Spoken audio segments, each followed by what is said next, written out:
If you're ready to take your online business to the next level and break 20K months, but are concerned about serving clients, managing your schedule, personal tasks and goals, and having time to freaking breathe, this is for you. So get ready for 5 steps solopreneurs can take to break 20K months. Now, before I develop a plan of action, I'll give you a little bit behind the scenes for me. What I like to do is ask myself, what are the smaller steps I need to take? Many times we will have a step that we know to take on our to-do list, and it's actual several other little bitty steps, or we haven't included the prep that we need to do for that step on that to-do list.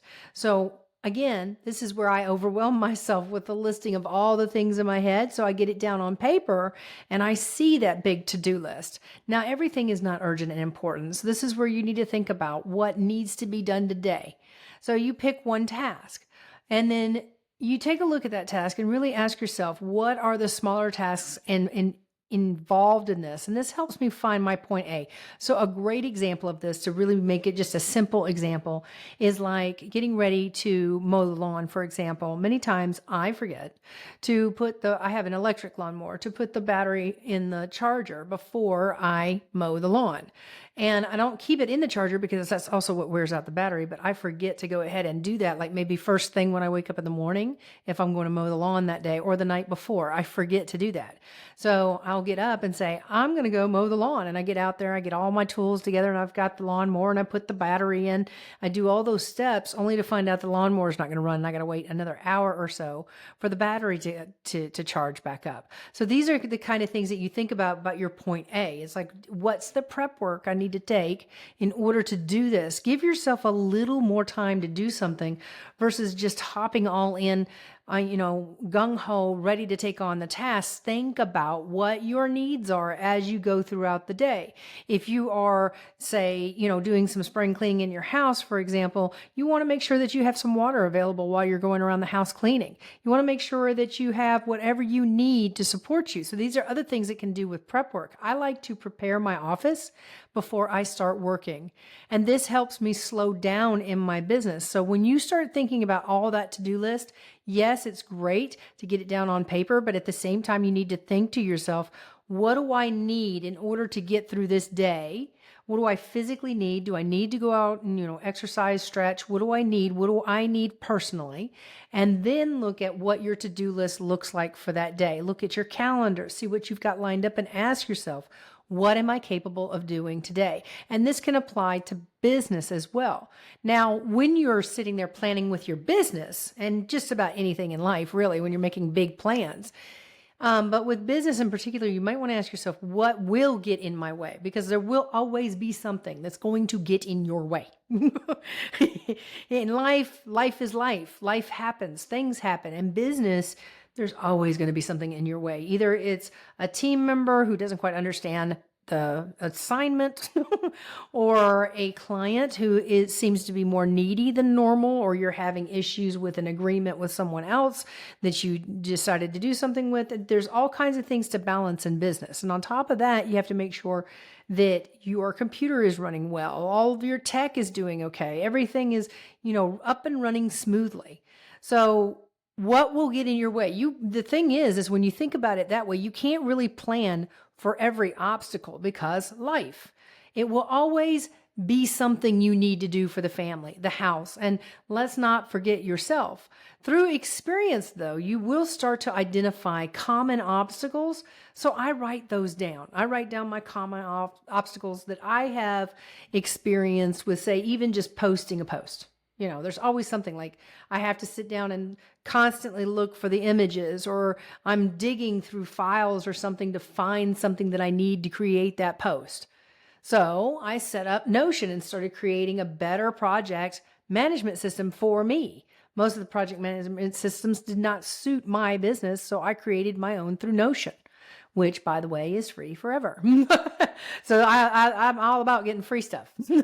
So when you're going through all of these things and writing down those common obstacles that you've already had experience with, then you know better about whether or not to go around that obstacle, go under that obstacle, go over that obstacle, or just completely walk away from that to begin with. Because in some cases, some of the things that we have down, we think we should be doing because it makes somebody else happy. But in reality, it's not going to move us any closer to our goals. So these are things that you have to think about when you're thinking about your to-do list. Put your needs first, make your business a healthy habit, make healthy habits throughout the day to support you as you're making decisions. And by all means, be okay with slowing down, because when you slow down is when you get your best ideas. So another additional thing that I personally support, because I do have a mentor, is having someone to advise you and guide you. It's very helpful because their experience combined with yours equals speed. You're not doing it alone. You have somebody with another perspective and different experiences to say, hey, this is something else that could possibly come up as you're doing this, or here's what I noticed when I was doing that particular task or business venture. And these are things that you need to watch out for. I mean, when you have somebody there to help you do that, it leaves out so much of the questioning and worry and tossing and turning about your business when you have somebody that you know and you trust help you with your business as you navigate it and move towards 20K months. Now, how do I base my decisions when I do come across obstacles? That's a great question to have, is how are you going to navigate that obstacle? So this is where my 3 pillars that help me make decisions in my business. These are where my 3 pillars come into play. They're not cute little fluffy pillars. They're not anything like that. What they are the pillars that drive the money in my business, that drive my business to success, that help my clients succeed and help me succeed. These 3 pillars are clients, money, and service. That's how I prioritize my business. So in my opinion, getting feedback from my paying clients leads to better services and more cash flow. Inside my 90-day program, I'm often testing different ways to teach you a concept or to support you in making decisions in your business in order to increase that speed, that momentum without breaking the engine. I want you to have speed in your business, but I also want you to do it in a way that you can do it consistently, because that's the key. And when you know where to focus, then you can make better decisions in your business and invest in better services for your business. That's when a business strategist such as myself comes into play. We help you look at the pros and cons and navigate and look for your treasures while also sidestepping the little the mines that are along the way that can blow up in your face every once in a while. So that's where it comes into play, is by getting that feedback from your clients. When I'm testing that sort of thing with my clients, I'm sitting there testing it with the people that are paying. They don't have to pay extra for those tests. They're already paying me for my services, but they're already there. And I can get the feedback from the people that will pay for my services, what they would want from something like that, what their needs are, what they are thinking about that particular problem or that skill that I'm asking them about. So when you do that, when you get feedback from your paying clients, this leads to better services and more cash flow.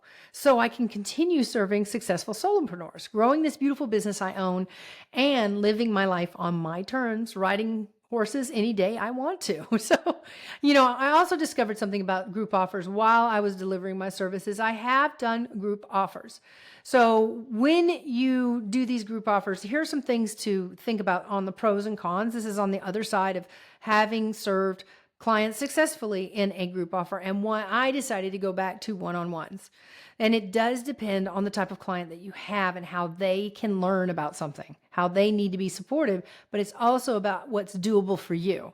So what I discovered with group offers and the drawbacks in delivery, I noticed better results for my ideal client with one-on-one and the added flexibility of Voxer. Now, how I discovered the advantage of Voxer was actually through Facebook Messenger.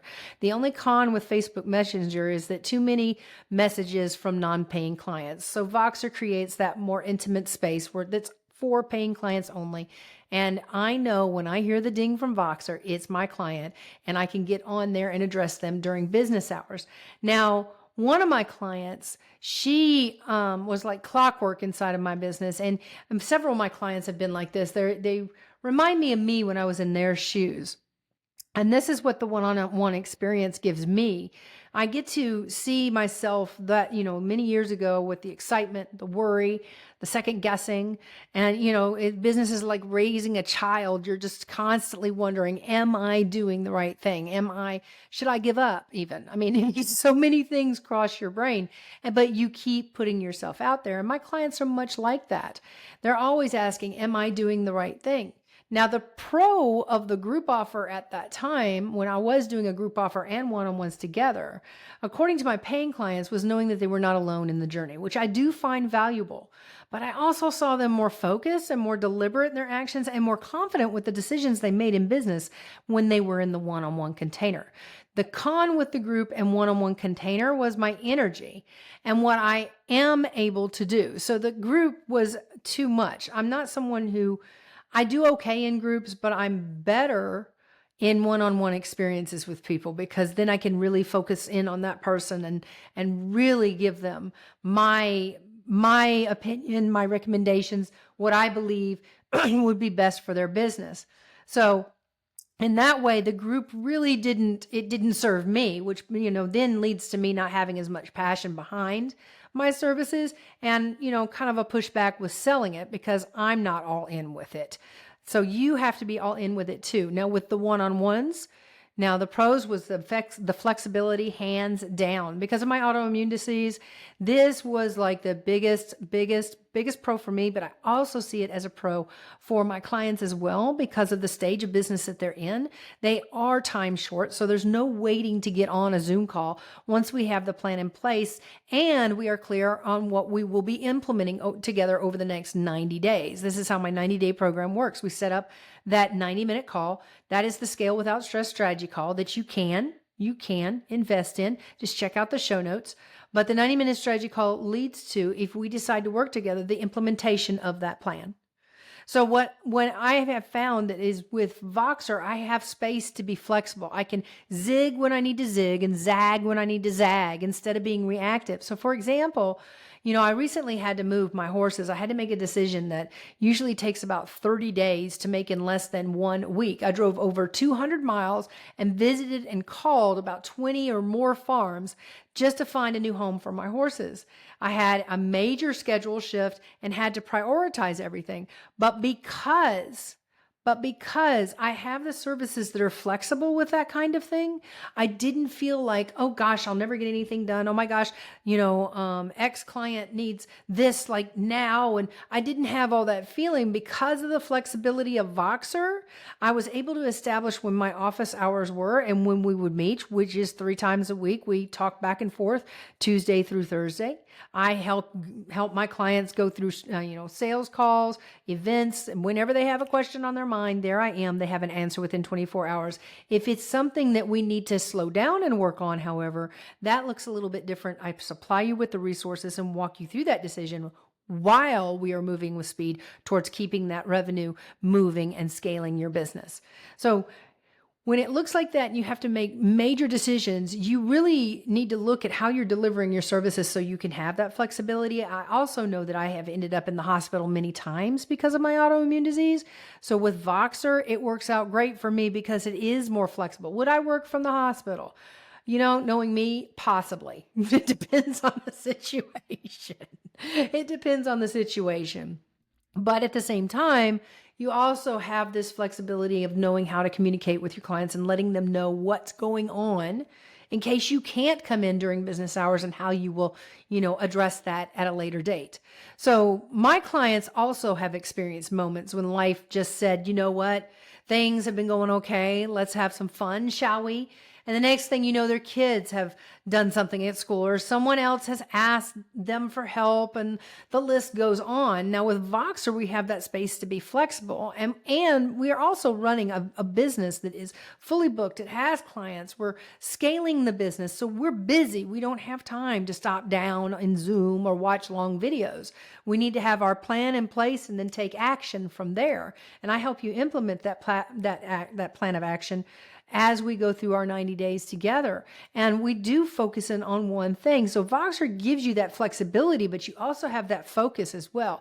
There's less of a tendency to hop down rabbit holes and things like that when you have Voxer as this container that says, this is the space that we have to talk about this in this amount of time. There are boundaries in Voxer.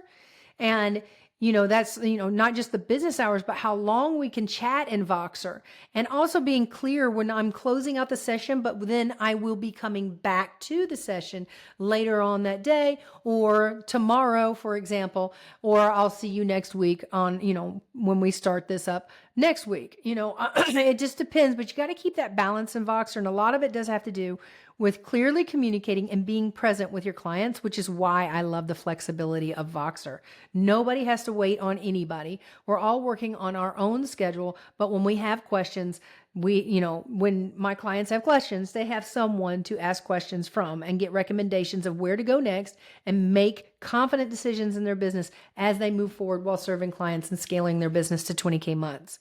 Now, the cons of Voxer, everything has a con, everything has a shit sandwich. All right. So you have to accept, can I live with that con? Now, the resources provided through Voxer can get lost in the feed. So I provide my clients with their customized and personal resource library, but in the end, it's up to my clients to follow through on their end so we can both move with speed towards their goals for the next 90 days. Now, I help with creating systems that generate revenue, but also I believe those systems need to be supportive of how the owner wishes and needs to do business. So we take into account everything about that, about your situation with your business, as well as your lifestyle and the lifestyle you would like to have from your business. Another area I look at is, where am I attracting my clients and what can I do to improve the flow of potential clients coming to me for my services? Now, I like to keep things simple. I highly recommend Clay Collins' concept of the 5-1s rule. Now, you may or may not have heard about this, but I like to simplify it because this 5-1s rule definitely simplifies how you look at your business and stay focused. And it is something to use consistently inside your business, regardless of how successful you are. This review of your business will help you stay focused, keep from derailing the successful business that you have while you scale, because as you know, you can grow too fast and not have the systems in place to support the growth. And you also can derail yourself by making decisions that are not focused on the plan, but you get a little bit derailed. You just get a little bit derailed. Things happen. So we have the 5-1s rule, and we're going to simplify how you look at your business and stay focused. And you're going to do your best to put the systems in place you need to create 20K months and beyond. So I recommend the 5-1s rule. Let's sit down. If you want to, mental notes is fine. You can come back to this and review if you want, or get out a piece of paper and write down. These are the 5 steps solopreneurs can take to break 20K months. Now, number 1, look at where your clients are coming from. If you're not sure, ask yourself, where am I sending my potential clients? Work backwards from there and, get that feedback that you need. Ask them, how did you find me? Or why me? Why did you decide to get on a call with me? Now, the Scale Without Stress strategy call starts with the traffic source. And I give you a visual of what that looks like. But I find many successful solopreneurs have more than one traffic source. But I also find they are either stretched thin with time and or spending quite a bit on done-for-you services with very little profit in the end, or automating everything left and right and still having a higher overhead in their business than they do in income or small income based off of the cost that they have inside their business. Now, having one traffic source helps you to make better decisions as a business owner because you have less to look at to discover exactly where you need to focus to continue growing your business towards those 20K months and beyond. So this is a way that you can declutter your business without cluttering your business, is what I'm getting at, is really focus on one traffic source. Okay. Focus on one traffic source. This tells you a lot more than you really realize. So when you focus on that one traffic source, you get to ask yourself, where are they coming from? And then step 2 is serve one target market. Now, some of us have a really hard time with this because we want to serve everybody under the sun, or we want to provide several services. And what I've found 9 times out of 10, the thing that you are providing actually does address all these people that you're trying to categorize, but it's a very specific type of market that you are targeting in a very specific type of industry. Now, when you serve one target market, this is your ideal client. Yes, we've all been through the I help X do X exercises. This is not about the basics of niche. This is about going deep into the understanding of your ideal client's mindset, knowledge, how they acquire knowledge, and how they speak about the problem that you solve. Now, inside my 90-day Scale Without Stress program, where I stand by your side, guiding you towards your revenue goals while growing a business that works for you so you can live your life. These are the things that I cover inside my 90-day program. So to make it clear, these 5 steps are not just done bing, bing, bing. They are done throughout the course of your business. This is how sustainability is created. So number 3 is have one signature offer. This is not only do this one way of serving clients. Think of more like this is how I talk about my body of work. But it needs to be focused on the one problem you're solving. This goes hand in hand with who you are serving as well. I have helped successful solopreneurs map out their signature offers in 90 minutes, as well as develop a plan of action to sell the offer through my one-on-one 90-minute Scale Without Stress strategy call. See the notes below if you'd like to book your call today. There is a link down in the description. Step 4, have one way you turn your leads into clients. All right. Now, many choose the free call, the coffee chats to some different kinds of ways to do things. Another way to convert potential clients into long-term clients is through a smaller price service as an introduction to your services that focus on solving one specific aspect of the problem you solve. This, honest to God, is the best way to filter freebie seekers under the sun, is to charge for your services. You want to filter people, charge for your services. That's one big filter, and don't be afraid to ask for what you're worth. Step 5 is the hardest part. This is the shit sandwich you have to eat because you will get sidetracked along the way. Why? Because you're human. You need to commit to your plan for 1 year. You stay focused on where your clients are coming from, who they are, and are they your ideal client, providing one signature offer and one way to turn your leads into clients. Focus on that, and it will tell you so much about the types of services that you need to be providing, the types of service that you like to provide, your pricing, how your clients think, their mindset. You increase your conversion rate in sales. I'm not going to promise, amazing results. I'm telling you the things that happen when you go through these steps. When you go through these steps, you get a deeper understanding of your client. And that is what every successful business that has been here a long ass time does. They sit and they understand, who is my client and how do they use this site, or how do they connect with me, and how can I make it easier for them and easier for me? That's what they do. And I see many of us falling into the trap of let's do everything all at once. Let's slow down, simplify, focus on one thing for 1 year, one traffic source, one individual that is an ideal individual for the problem that you solve, one signature offer. One signature offer, one way to convert them into clients, and do that for 1 year. Now, if you need more clarity around your current plan to bring in clients and want to be sure you are set up for success and 20K months, my Scale Without Stress strategy call is a great way to sit down with me for 90 minutes to discover where you need to focus to break 20K months, where you can streamline your efforts and serve your clients more impact so you can grow a business you love while creating more space for living life and less time in front of the computer. Check out the description for the link to get more information and pricing for the one-on-one 90-minute Scale Without Stress strategy call. And I will see you in the next episode of the Making Business Effortless podcast. Until then, go celebrate your badass self.